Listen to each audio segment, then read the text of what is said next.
ഗുരുവായൂർ നഗരസഭയുടെ ഓണാഘോഷത്തിൽ പൂക്കള മത്സരത്തിൽ പങ്കെടുത്ത എല്ലാവരെയും ആകാംക്ഷയുടെ മുൾമുനയിൽ നിർത്തിയായിരുന്നു ചെയർമാൻ എം കൃഷ്ണദാസിന്റെ ഫലപ്രഖ്യാപനം.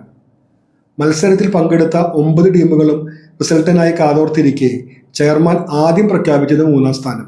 നമ്പർ 8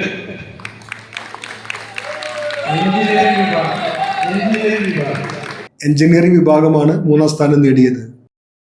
2-ാം സ്ഥാനം 2 വിഭാഗങ്ങൾ പങ്കിട്ടെടുത്തു. ഹെൽത്ത് ആൻഡ് കണ്ടിജന്റ് വിഭാഗമാണ് 2-ാം സ്ഥാനത്തെത്തിയ ഒരു കൂട്ടർ. ആവേശപൂർവ്വം തന്നെ അവർ ട്രോഫി ഏറ്റുവാങ്ങി.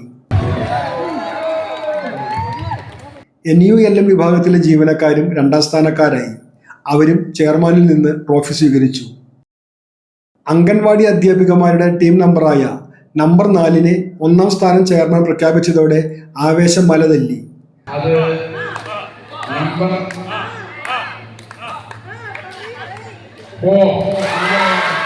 പാട്ടും നൃത്തവുമായാണ് അധ്യാപികമാർ 1-ാം സ്ഥാനത്തിന്റെ ട്രോഫി ഏറ്റുവാങ്ങാൻ എത്തിയത്.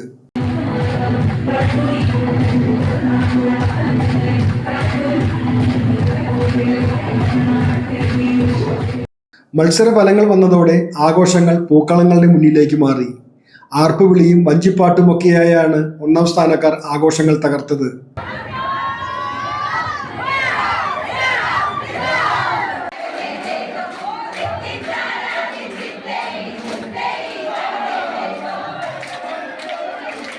രണ്ടാം സ്ഥാനക്കാരായ ഹെൽത്ത് വിഭാഗവും ആഘോഷങ്ങളിൽ ഒട്ടും പുറകിലായിരുന്നില്ല.